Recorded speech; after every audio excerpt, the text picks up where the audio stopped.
All right. So I guess we have only one item on the agenda today, which is that Abhirath wanted to discuss batch matrix multiplication. So I linked the NNlib issue, which I think basically summarizes kind of the status of this. So Abhirath, is this something, well, I guess since Peter's here, Peter, is this something that you've already been working on?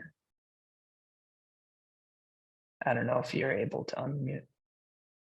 Hello. Hi. So we will already have the batch multiplication for dimension greater than 3 in the neural attention lib. Okay, does that call, is that just like a loop over gem, or how does that work? So it's basically to the underlying mechanism is like the batch multiplication in NNlib is just we wrap another array wrapper that you need to specify which dimension you want to kind of like collapse the dimension together, and you get a 3-dimension array and feed that into the matrix multiplication function. I see. So it's basically doing like a reshape operation. Right. Okay. I mean, do you want to submit that as a PR to NNlib? Do you think that's possible? I mean, if you don't have time, you don't have to, but you can. I think there are quite a few code designed for the attention operation. So I think that it's better like leave at that repo. Okay.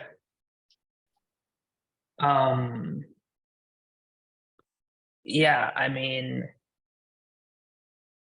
I think at least for Metalhead, Abhirath, like we wanted to use this for attention anyways, right? There wasn't another operation you were planning on using it for. Yeah, so one of the things that I experienced in my like use of neural attention lib was that when I tried benchmarking it for a normal attention kind of thing, the VIT code was slowed down significantly. And did you measure it that in like the gradient function or just the forward? So I benchmarked both the forward and backward passes, but that was but I didn't. So the thing is, when I use neural attention lib, one of the problems with, or rather one of the ways in which this works is that I also ended up using TensorCast. So I have to kind of isolate it and see if TensorCast is causing the slowdown or neural attention lib. But from the initial profiling which I had done, I am pretty sure that it was neural attention lib, where I think the matrix multiplication on the CPU was the slowdown. So this benchmarking is not on the GPU. I think on the GPU performance is nearly equal, if maybe a little bit slower. But on the CPU, I saw like a decent bit of regression. So for like actually it's 2 questions. So I recently noticed that the neural attention lib works quite slow in the gradient function, and I'm currently trying to make a patch for fixing that. But for the CPU part, it's because in NLib they have the they do multi-threading for each page. and in neural attention loop, and not just a sequential loop. So I think that part might be, so we could just copy the how NLP lib do to the neural attention libs. Oh, that sounds right. Maybe, yeah, that might be a fix, because I did have multiple threads enabled, so that could definitely be something that was causing the slowdown. Yeah.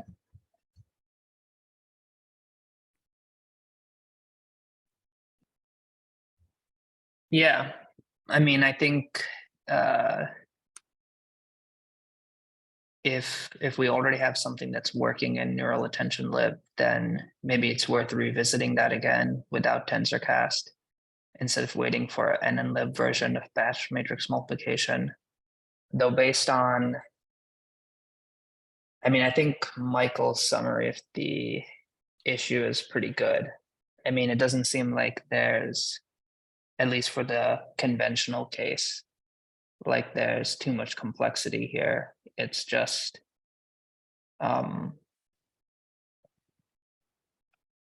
writing a loop over the 3D functions to make sure that we're getting the full performance in the GPU case.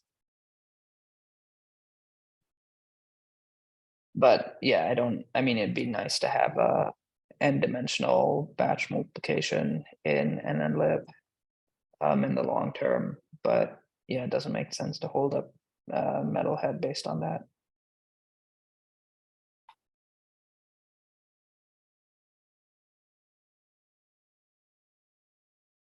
Unless Abhirath, you wanted to specifically tackle, like you have time for this issue, and that's why you wanted to discuss this, is specifically tackle the NNlib implementation.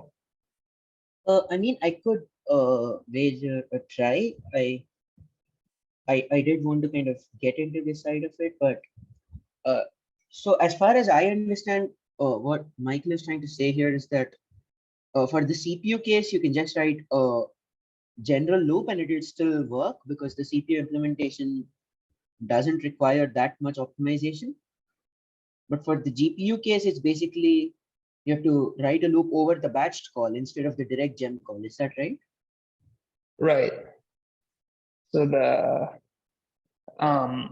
CPU case, like the existing implementation in NMlib, is a let me just find the lines of code. It's using the cuBLAS, the GNN batch strategy. Right. Well, that's for the GPU case, but like you can see the CPU case, here's the link, is already just a plain loop calling into. Oh, right. That's like, though I guess that's not the gem optimized one.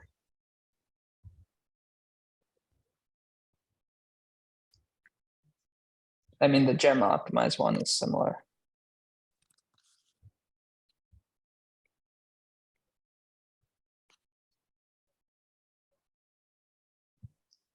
But yeah, either way, yeah, like Peter was just saying, the NNlib CUDA version currently only supports 3D because it uses the cuBLAS function.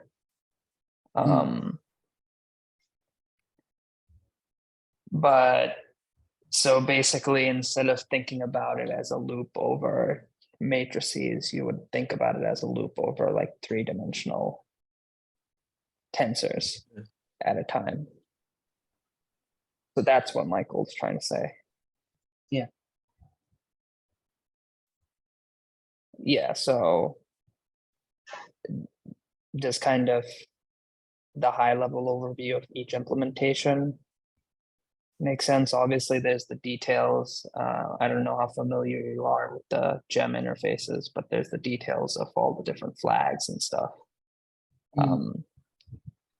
But that you can use the existing implementations as, you know, as reference. Yeah.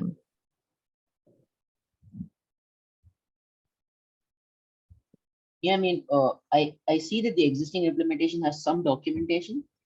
So I'll try and look through it and maybe look at the gem interfaces as well a little bit. And maybe if I have some doubts, I can take it up on the ML contributors channel. So someone who knows more can chime in, I guess.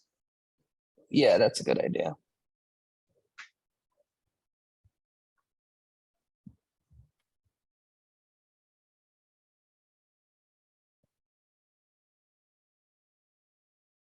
Okay. Did anyone else have anything they wanted to add?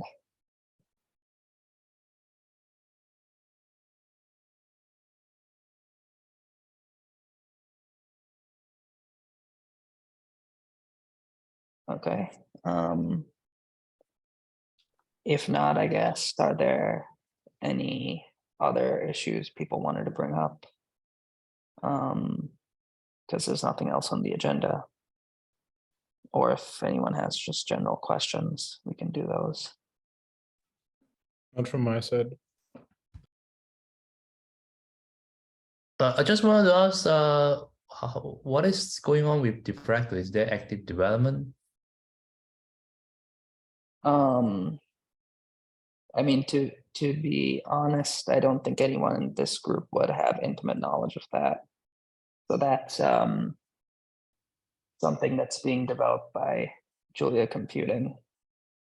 So Flux itself doesn't use Diffractor at the moment. Though we're making changes that'll make it possible, hopefully, to swap in Diffractor one day when it's ready. But yeah, the latest update I've heard is that maybe Jeff is going to work on Diffractor because it became relevant for something that Julia Computing is working on internally. That was probably like, I don't know, an update from like a month or two ago.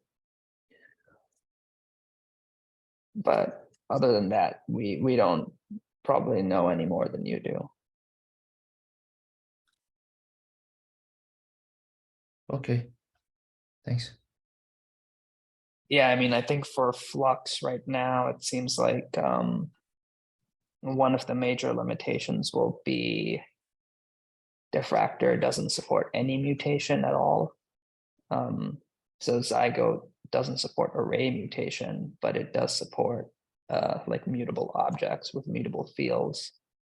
And Diffractor doesn't. And that'll pose a challenge, at least for the current design of a bunch of Flux layers. I mean, we're trying to transition Flux away from being having those mutable fields anyways, but at least right now, that's one of the big things that'll prevent using Flux with Diffractor. I think from the Flux side of things, probably Michael would have the, let me put his,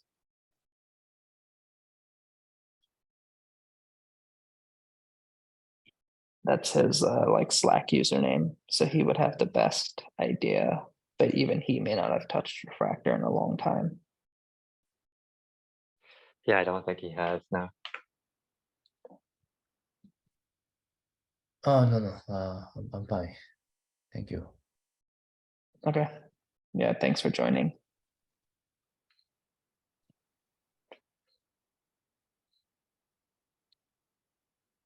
Yeah, just on the last note, so I posted a link to PyTorch's, I don't know if it's their optimized or their fallback version of batch matrix multiplication.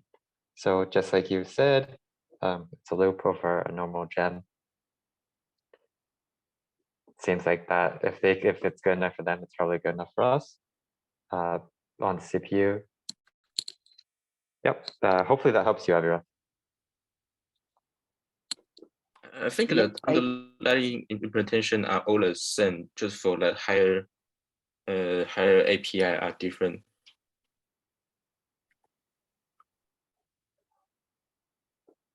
Sorry, I missed that. What did you say? I mean, the underlying implementation are all the same. So the CPU use a loop over gen, and the GPU use the Q+1.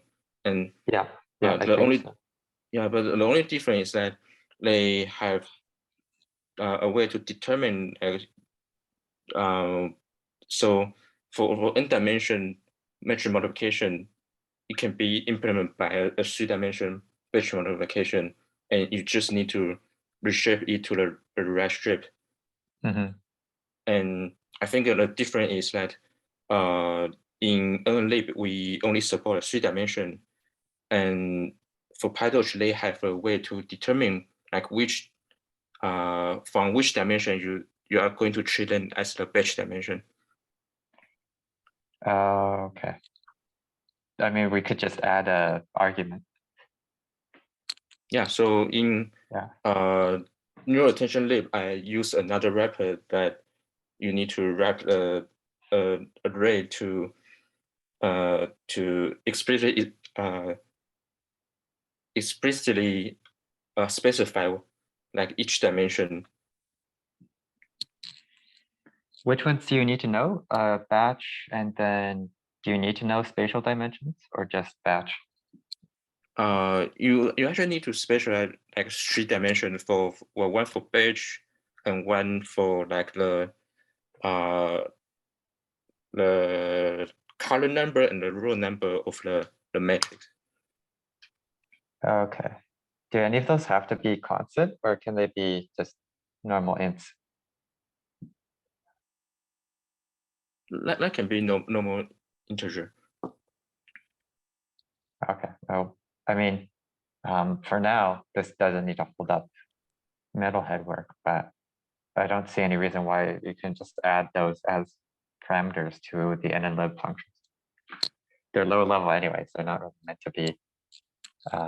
Yeah, it might be easier than asking people to use a type. I don't know. I don't see any reason why they couldn't be part, or why they shouldn't be rather part of nnlib.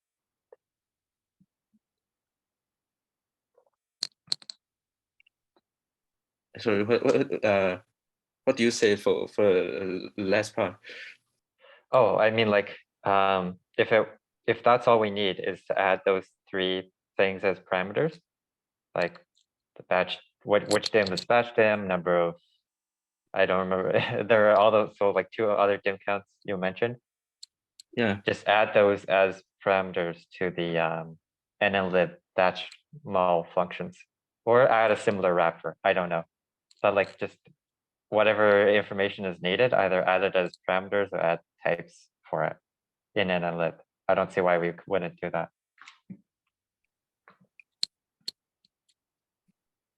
I would Yeah. volunteer, but I don't understand any of this stuff, unfortunately. I think we could actually do that. That's just a problem of the design. Yeah. So whatever design is like the simplest is probably the easiest to get in. And we don't really care about it being ergonomic because it's nnlib. It's not meant to be like a high level thing anyways. So maybe. Yeah, so I think for only we could just add len as a parameter for the batch mul function. Right. It can just take like a dims keyword.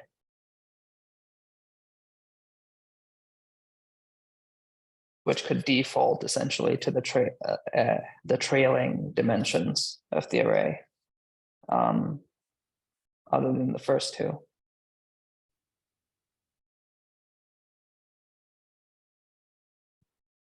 But I mean, that's like,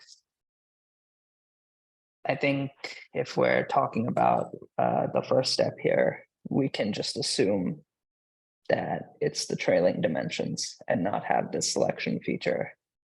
And just like expand the signatures in nnlib to allow more than 3 dimensions, and add the loop. And that will be the first step. And then once we have that, we can add this feature to select the dimensions, which, like you said, will just be reshaping as a pre-processing step.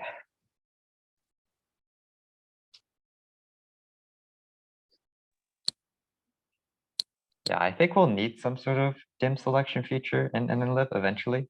I've been working on moving over some of the normalization layers, and those require you to specify like which dim is the batch, which dim is the feature dimension, and which are the spatial for summation. Hmm. So, well, I mean, we're going to have to go through this eventually. I don't know whether or not it makes sense to have a general mechanism or just have like keyword arguments for every function that needs it.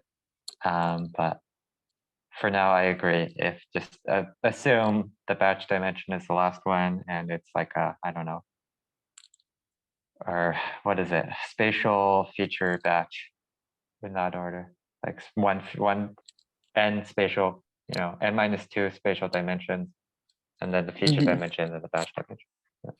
Mhm.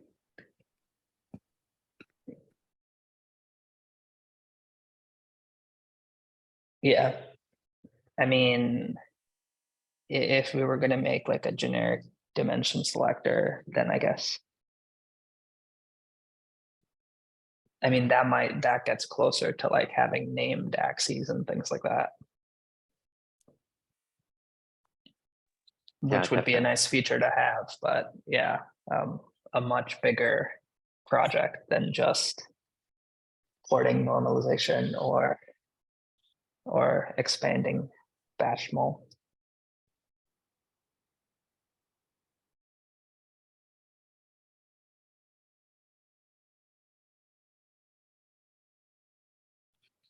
Okay, sounds good. Abhirav, and yeah, like you said, just post on the contributors channel. And we can help you sort through issues.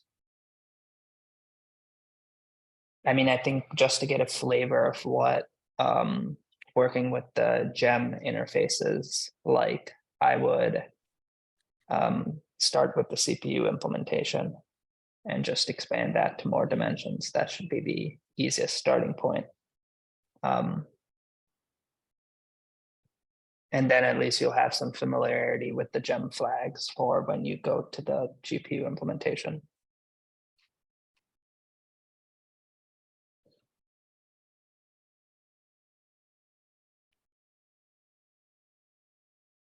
Okay. Any additional issues, questions, comments? If we're talking about NLM perf, if we're already on this subject, I basically revamped Andre's benchmarking PR from a few, I think last year. So it's up if anyone wants to take a look at that. You can see the output on BuildKite. It's pretty much what you get from, was it like benchmark CI? Just we run it on BuildKite instead of on GitHub Actions because we get machines with more than 2 cores on BuildKite. And then it doesn't test anything fancy, it's just activation for now. But ideally, we built the next step would be to test the conv layers. And because we need to know how they hold up under various threading scenarios, so we can finally figure out the whole mess that is the conv nested threading over subscription problem. Right. So I guess right now, yeah, I'm looking at the BuildKite log. I guess there's an issue installing package benchmark. Is that registered? So you have to look, there's a comment on that thread where I linked to a successful run. The problem is that Okay. what it does is it checks out 2 different revisions and compares those. But obviously the current master doesn't have all of the benchmarking code, including the project.toml for which imports like benchmark CI and all that, or package benchmark and all that stuff. So I had to kind of cheese it by comparing 2 commits on the actual PR branch, which will show you what the output looks like. And then only after it's merged, once it's merged, then you'll have that configuration checked into the main. So when you do future PRs, you'll be able to see the side by side. I see. Yeah, but there should be a link. Let me just post the PR here. Where, Yeah, I mean, this looks pretty good. yeah, so this is the, I'm just going to post the direct link to the comment with the place you can see it on BuildKit. There is a lot of output, so let me know if, you know, basically it prints out like timings from both revisions and the kind of the, if you've ever seen Nano Soldier on Vist, the comparison. I know package benchmark CA only prints out the comparison. So if the rest just seems like noise, then we can omit, we can do the same. But yeah, otherwise it's pretty much, there's not much else to do here, I think.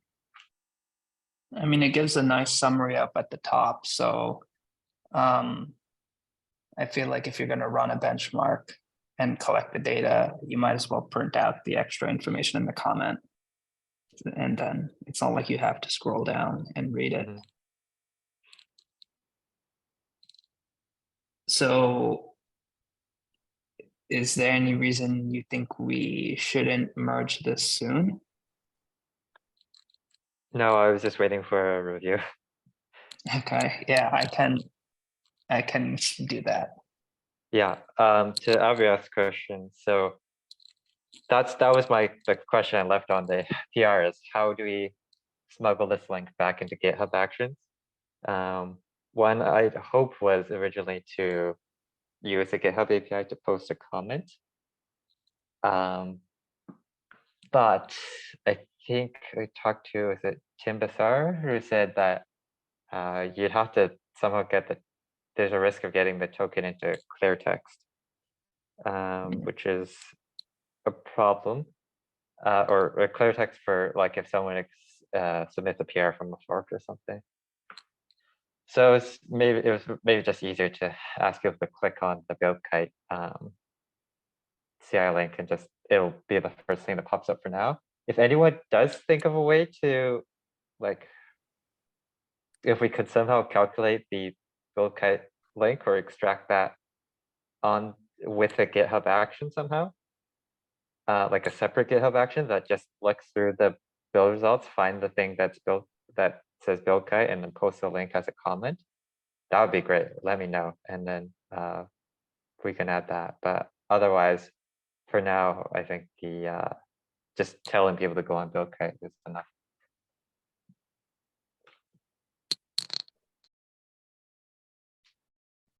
Yeah, that Yeah. kind of makes sense.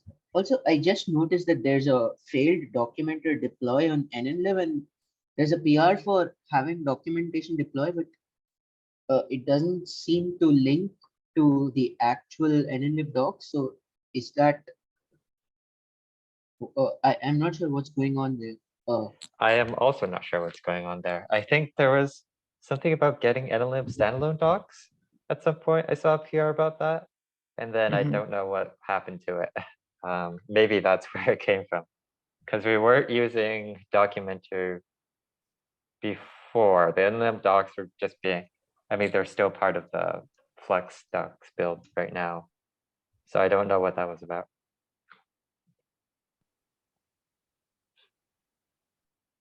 Oh, I think the issue is someone, and by someone I mean one of the maintainers hasn't enabled the documenter key for NNlib, because looking at the PR that added the docs infrastructure, it's basically saying, yeah, GitHub Pages is not enabled, and we're missing the repository secret. So let me just go look at that now. Okay. Okay, yeah, so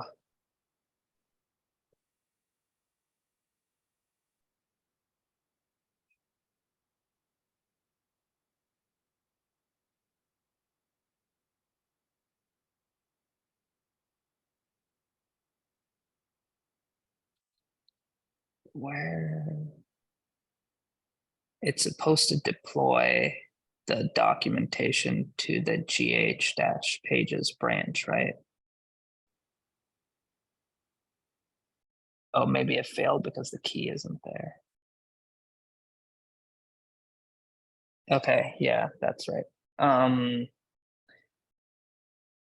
Okay, yeah, so later today, I guess I'll add those. I'll add the key and enable the GitHub Pages stuff. And then also do a review for the benchmarking PR.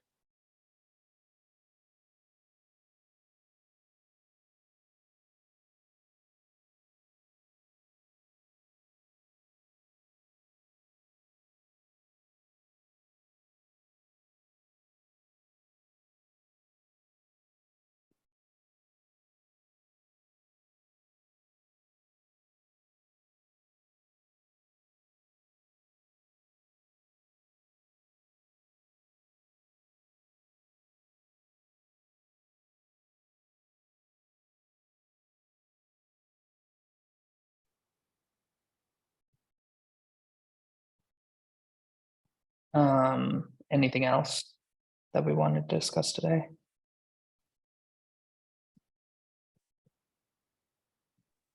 Nothing from me, no. Peter and Abhira, feel free to ping me on any PRs about the attention stuff, and I will try to have a look as well when you get around to that. Okay. So I would like to ask, so what's the status of the share parameter? I thought we merged it in optimizers recently. Did we merge it? Did we merge it? Yeah, I think we did. Yeah. So you should be able to use shared parameters as long as it's not an immutable array type. So that won't work. But if it's a shared, like if it's just regular arrays or coup arrays or something like that, then you can use shared parameters. In the latest version, Probably, I don't know if it's in the latest version, but it's on the master branch of optimizers. okay.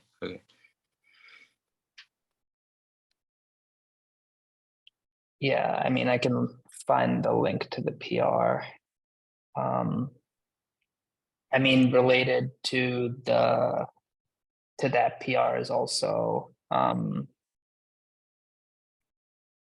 adding the ability to selectively freeze parameters to optimizers as well. Okay, yeah, so it looks like we released it as well. Oh, okay, thanks. Yeah, and that's the PR.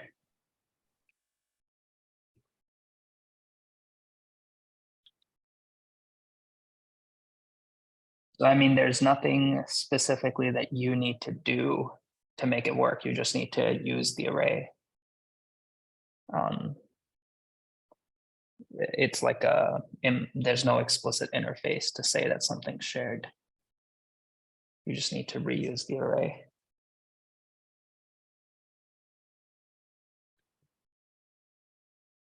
Okay.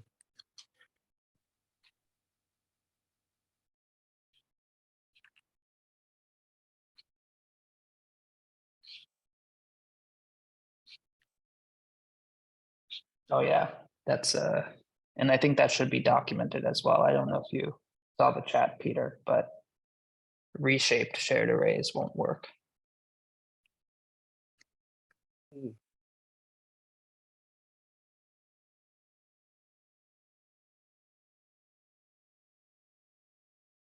But I think if you read the details of the pull request,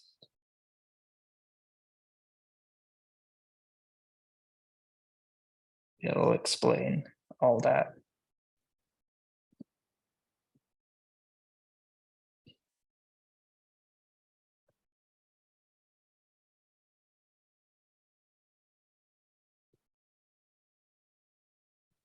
Okay. Any other questions?